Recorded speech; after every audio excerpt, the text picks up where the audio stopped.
When we talk about boards and leadership, how do we ensure that organizations' vision and mission are clearly defined and aligned with organizational long-term goals? The board is a very key organ when it comes to the vision and the mission of the organization, and they are the carrier. In fact, together with the CEO. Help us understand the process the board uses to develop and implement organization strategic plans. The strategy must be formulated. And to formulate it, you need a lot of discussions with the right people. Hello and welcome to the weekly Governance Voice, conversations that we hope will help shape your organizations to better leadership. Now, ESG is a conversation that has been had, especially now and of late, in many spheres of the leadership of organizations. Some people may understand it and are already up and running and reporting, and others may be trying to still figure it out. How do we inculcate it into our leadership conversations and leading organizations? Today we have Jacqueline Waihenya, who is the Vice Chair of ICS, and is going to help us understand this. Jacqueline, welcome to the show. Thank you, Vaina. It's good to be here. Excellent. Yes, yeah. Good to have you as well. And just before we get into the ESG conversations, maybe just to help our viewers get to know, they know you're the Vice Chair, but something more about you. Who is Jacqueline? People ask you, but in 30 seconds. 30 seconds. Yes. Okay, I'll try to do that. Yes. Well, like you've heard, my name is Jacqueline Waihenya. I'm a fellow of the Institute of Certified Secretaries, and I'm also doubling up as the Vice Chair. My primary profession is a lawyer. I'm an advocate of the High Court of Kenya. And in addition to that, I'm also a scholar. I'm a PhD student at the University of Nairobi and also a doctoral fellow under a program called Women, Children, Nature Rights and Governance, and Environmental Governance, I beg your pardon. Okay. And so I'm very interested in environmental social governance, corporate governance, legal matters, and I also do alternative dispute resolution. And I have more than a passing interest in technology, some interesting things like fintech, cryptocurrency, as well as artificial intelligence. And they all merge into ESG. So it's great to be here and have an opportunity to say something about them. About it. Wow. Thank you so much for that. Let's first of all start with definitives. People have heard of ESG and the conundrums of just defining the terms, but help us understand in the simplest terms, what is this whole ESG phenomenon? Yes. ESG simply stands for environmental social governance. It's a new moniker. It has been around for a while, but because of the focus that has been brought in by the Sustainable Development Goals 2030, there's been an interest in moving towards the metric side. How do we compute it? How do we check the value? How do we come up with models and systems and ways and means of being able to achieve the SDGs and also be able to demonstrate, specifically because investors are calling for this information. Investors have been aggressively asking for more than the financial audited accounts. They also want to see sustainability reporting becoming mainstream, so they're able to merge the two together and make decisions that are based on what is actually happening in the world. It's more than the bottom line. So there's a lot of focus on the people, planet, and many partnerships, so many other things that go into making an organization valuable. So purposes of investing is critical. And what it talks to is how an institution is also dealing with its employees, also with the communities around it, stakeholders like the suppliers. So what tends to happen is that we want to have a complete view of what the organization is doing, with whom it's doing its stuff with, and ultimately how the bottom line is affected. But looking first from a people perspective, from a social perspective, and also the impact on the environment. So there's a lot that is going into it. We don't have a definition that is accepted by everybody as yet. But the theme revolves around responsible investing. Yes. Lovely. In fact, somebody said, especially when it comes to matters environment, we need to be very careful because we have one planet to live. And I love the definitions that even how you govern your people, how you treat your employees and even stakeholders and all that. It's interesting as well that you also highlighted that organizations or even funders or people who will give you credit are not only just looking at the bottom line, as you said, it's also how you're doing things. And I believe our viewers now have a better understanding of that. Let's talk about the key elements of good governance when it comes to matters ESG. What are some of the key elements you can highlight? Well, the key elements still remain the traditional transparency, accountability, honesty, and integrity. Now, what tends to happen is that when we get into the space of ESG, we're looking at how transparent are you about your environmental practices.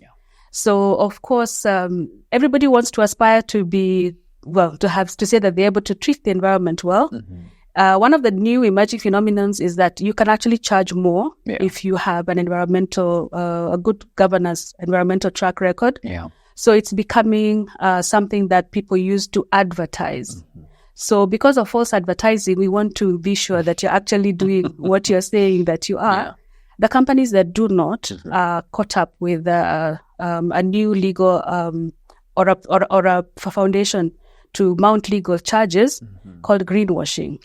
So greenwashing is just the environmental equivalent of whitewashing, which is like telling a white lie.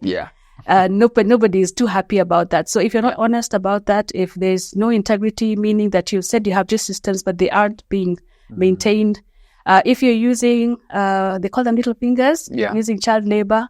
So many dynamics go into this. So the practices that an organization engages in relation to not only the environment, but its workers as well. So this comes to the social, our culture. So there are questions like social appropriation. You'll hear them. They're very interesting when you listen to the discussions. And what the company needs to do is to make sure that it is being fair to the communities around them. And the communities around them, the definitions are so varied. You're right. Yes, You're right. And I think what you've alluded to is quite critical. I haven't had of a local example, but I've had people gone to court because some companies abroad refuse to even take their products because they have not addressed their social governance issues. But locally, I haven't heard of a greenwashing accusation, but globally I've had a few examples. And this speaks to the fact that the integrity of the company is questioned. I don't know whether you have heard of any locally. You may not mention names because we want to protect that, but just to give a clear view for especially persons who are listening to this and really want to do this, of the reason why they need to be very honest with their report. I guess in the initial stages, a lot of the civil society movements, and I'm talking about Kenya specifically, zeroed in on fossil fuels. To the extent that in the last Dubai COP28, there was a declaration that was made that we are going to phase out fossil fuels. So we are moving into clean energy. One of the good things about Kenya is that we have geothermal energy. I know we've been seeing a lot of talk about using hydroelectricity. So for Kenya, we don't really have a big footprint in fossil fuel or the emission of greenhouse gases. And the interest has been more in getting carbon credits. And there has been an act that was enacted, I think, last year. When it comes to infringement, unfortunately, the food companies have been affected. And yes, there have been Kenyan companies. If I were to mention the Kenyan company, you would know about it. When I say food, I'm talking about the coffee sector, the tea sector. You're right.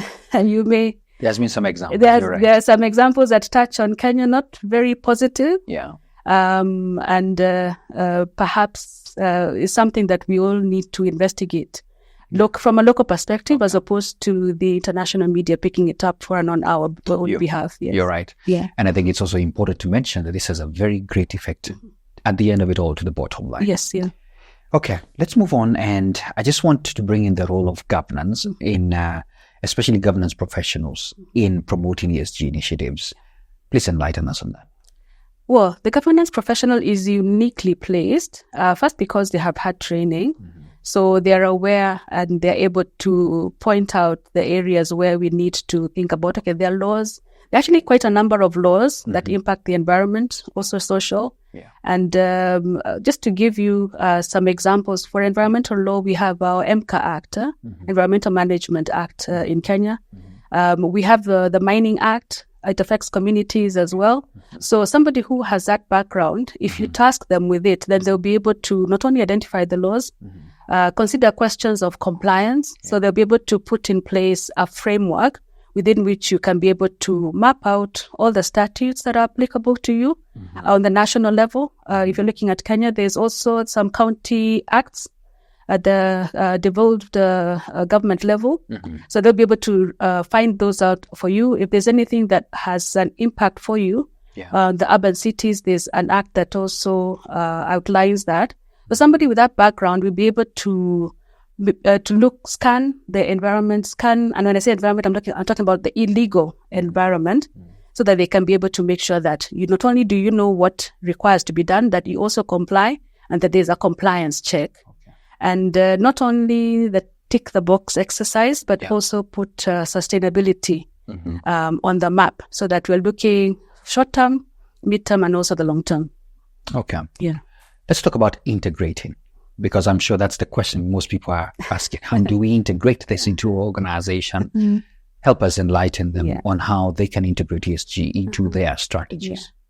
One of the simplest ways is to start with where we all started, corporate social responsibility.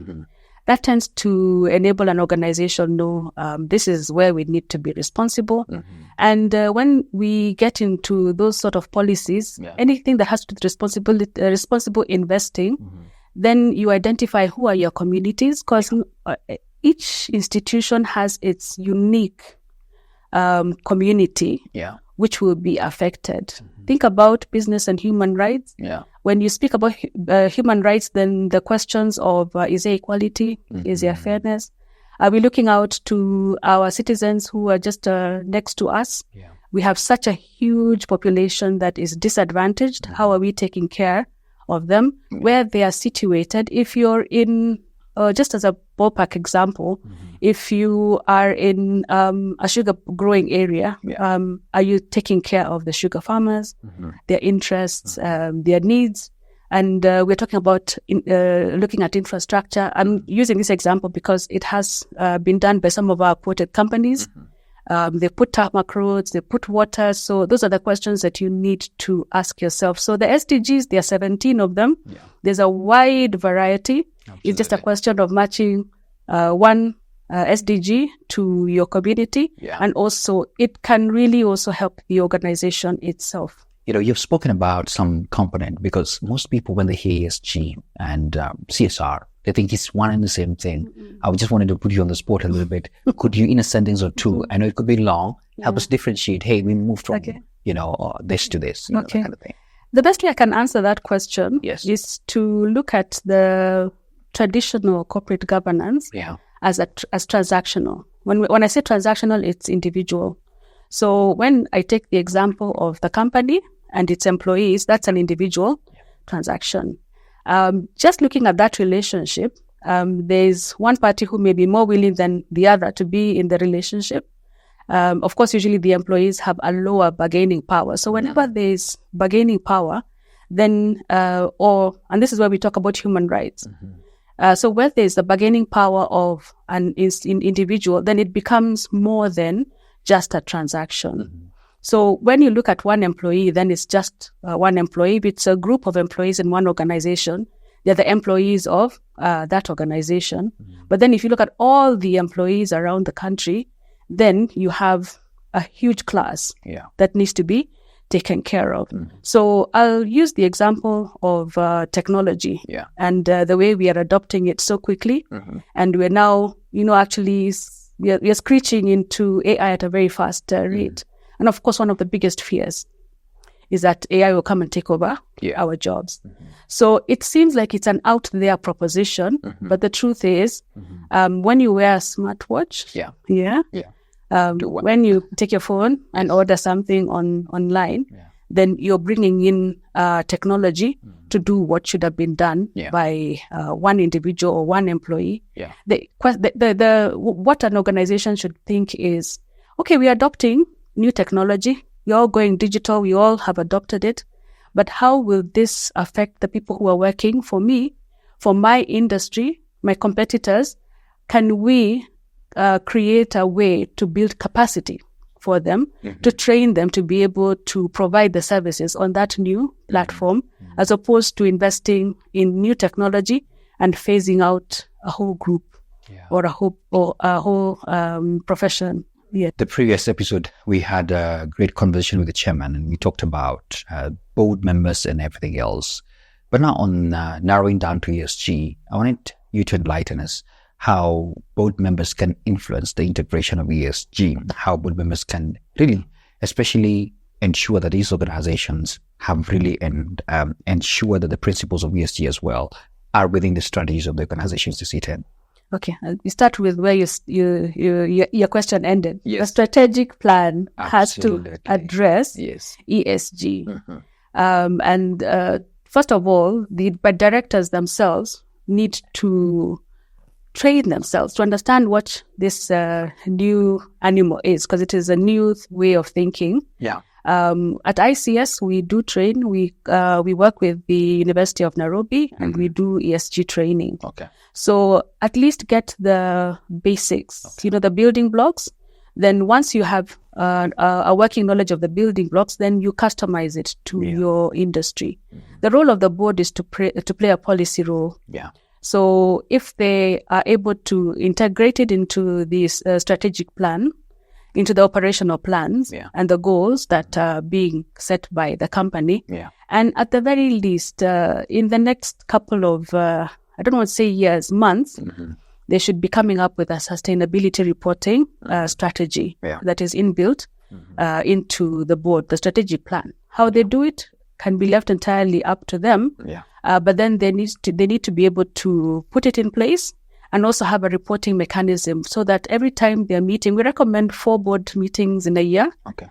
So every quarter they should be considering the question of ESG. So they should also make it a standing agenda item, because what the plans that they make to integrate ESG now are what is going to make them have a competitive edge next year and tomorrow. Okay. Yes. Yeah. All right. As we near the close of the conversation, we are still on matters to ensure that governance is well done and to ensure that practices of governance and the structures are well put in place. And I wanted to ask you, so what should be the most effective way to support ESG goals when it comes to governance structures and practices? Wow. Okay. There's one recommendation that I always make. Yes. In as much as we would want to think that we're doing everything that we are, we need to think globally. And that enables us to move from a transactional mindset, one-on-one, to a transformational mindset. But we're never ever going to be able to do that if we do not have the tools. So other than saying that we are going to put in place the policies, we are going to have the reports coming up to us, and we are going to be making policy decisions about them, somebody needs to be given that responsibility at the board level, and also through the CEO to some level of management. If the organization is sufficiently big or can afford it, and this tends to happen mostly in the financial sector, we do have a compliance officer role who will just make sure that not only is it mapped, it is being measured, and there's a reporting structure to it, and there's somebody who is responsible for it. ESG seems to be evolving a lot, and there are so many components coming in when you look at the reporting mechanisms and all that. I need to ask you, you sit in a place where you can see all these things happening. What's the future, 5-10 years from now? What do you see ESG being? ESG 5 years from now, first we'll be on the eve of the 2030, the mystical 2030. Yes, you've always talked about 2030. Okay. We call it macro. From a macro point of view, yes, this is what I think ESG will do. That conceptualization, that understanding of ESG, it will first of all enable us achieve the SDGs. Even if we don't achieve them 100%, we're better off than where we were before. ESG will be critical for considering, and I think we call it transgenerational rights. We've seen them play out in Kenya recently with we're calling them Gen Zs, although they prefer now to just call them the protests. Yes. So we can expect if we don't pay attention to the non-financial matters, they will rear their head up in one way or another. So if we make it right and we do the right thing, then we'll address the transgenerational question. We'll address the vulnerable populations. We will address the call it diversity, equality, and inclusion. Questions about women, questions about children, the youth, different races, different class structures. So we will have acquired sufficient data to be able to, even if not to have addressed all of them, but to combat a good proportion of them. So it's a really good area to invest time and resources, so that any organization out there, and I'm not talking about private or public or civil society, every organization should be concerned about ESG, how to integrate it with its normal day-to-day operations, and to not think about it as something out there. It's something that we actually live and breathe with on a regular. Everybody has employees. Everybody has targets. Everybody is a part of this planet. So because we cannot, I think now I quote the president and say, you can't get your own AC. To bring to bring down global warming, then we all need to be part of this conversation. So it's not going to decrease. It will increase, and it's going to be something that is going to be measured. And there are many steps, not only in Kenya, that are being taken to measure using sustainability reporting. And that and financial reporting are now going to become the norm and the way we do business. So we need to just get on board. And do you see any changes that will be coming as well in the future in terms of reporting and compliance, especially for the ones who need to do that in the near future? By the way, this is a space that is really fast moving. I'll give you the example of the European Union. And they came up with the sustainability reporting. It has developed in several phases. It has developed in 3 phases, and there is now mandatory reporting as from 1st of January for all EU-based organizations, whether they have bases in any other country. They're doing something we call universal jurisdiction. So you cannot export anything if you do not show that you are adopting these practices. So anything that is like, for instance, like our flowers, say for example, you have to trace the origin. You have to show that the practices that are being adopted by those companies are fair and they're in accordance with their regulations and directives. So yes, it's not coming. It is here. It is here. Yes. Thank you so much. Wow. Thank you so much, Jacqueline, for your time. Much appreciated. Thank you. There you have it. ESGs and reporting and the trends that you've been thinking about is not just coming. It's here. And so if you haven't really adopted, the question is when, because there's no option of if. Thank you so much for your time right here on the Weekly Governance Voice. That has been it on Matters ESG with the Vice Chair, Jacqueline Waihenya.